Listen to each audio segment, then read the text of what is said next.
Good morning, everybody. So we just had some news come out of nowhere, didn't expect to see it early this morning, that the Packers are releasing Jaire Alexander. Came out from Ian Rappaport in the past maybe 15 to 20 minutes. And so it looks like they clearly weren't able, the Packers and Jaire were not able to resolve their differences. It came out a few weeks ago that the Packers offered a restructured deal to Jaire, according to Matt Schneidman.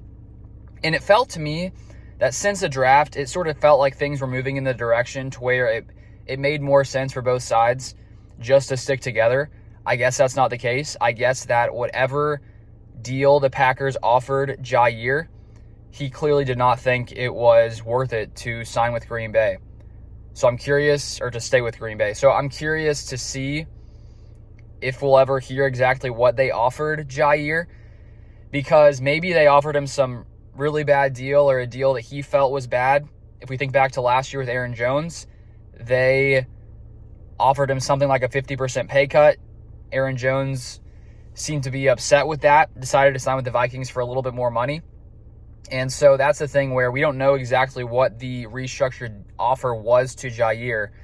And my only guess at this point, until we see more information, is that it wasn't a very good deal in Jaire's mind, because him being released now means he can go sign with any other team. And so my assumption is that Jaire believes he'll make more money elsewhere than whatever restructured deal the Packers were willing to offer him. So I'm guessing it wasn't a great deal in Jaire's mind. And so this is tough. It's sad because, Jaire, great Packer. It'll be sad to see him go.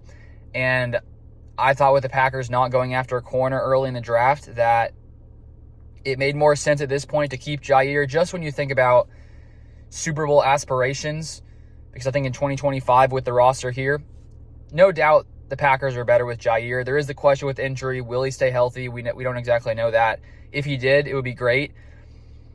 The thing here, because it is after June 1st, and they released him after June 1st, that will save about $17 million on the 2025 cap. And so I wonder if the Packers have any kind of plan to target someone, trade for someone that they want to create some space for. Maybe so, maybe not. And this will spread his dead cap hit out over 2025 and 2026, which is why the savings is so massive for this 2025 year. So next season, I think it's around $10 million that it'll count on the cap next year as well, but close to 7-ish this for 2025. And so it turns out in the end, the Packers and Jaire not able to come to an agreement.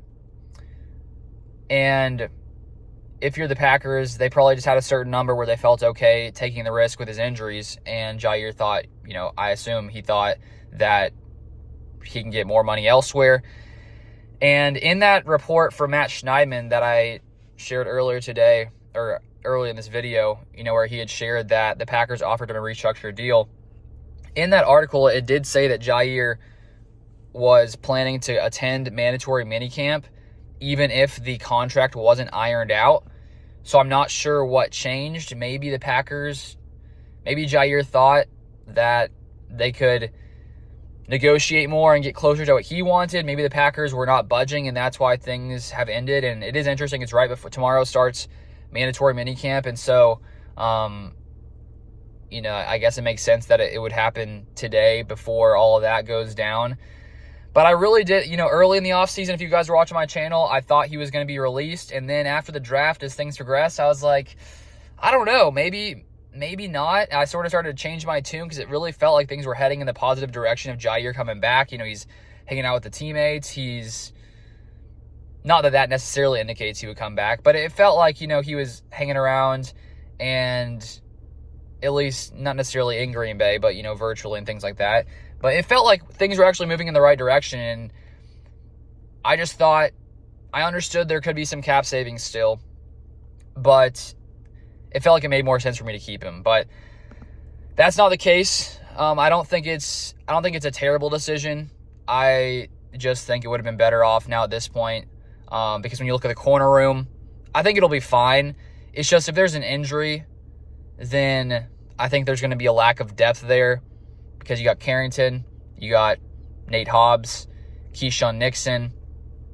I just don't know if I love the corner depth at this point. So we'll see if the Packers address that in any kind of way.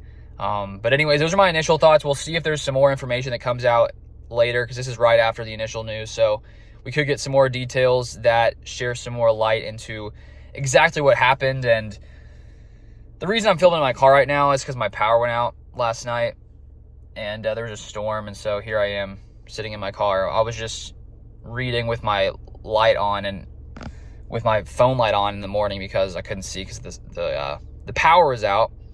So that's why I'm filming here right now. No access to my my normal video camera because it can't turn on. So that's why this situation is happening. But anyways, I will share any more information if it's meaningful in today or tomorrow, whenever it comes out. So thank you guys for watching. If you haven't subscribed, you want more Packers news, feel free to subscribe, and I'll see you guys next time.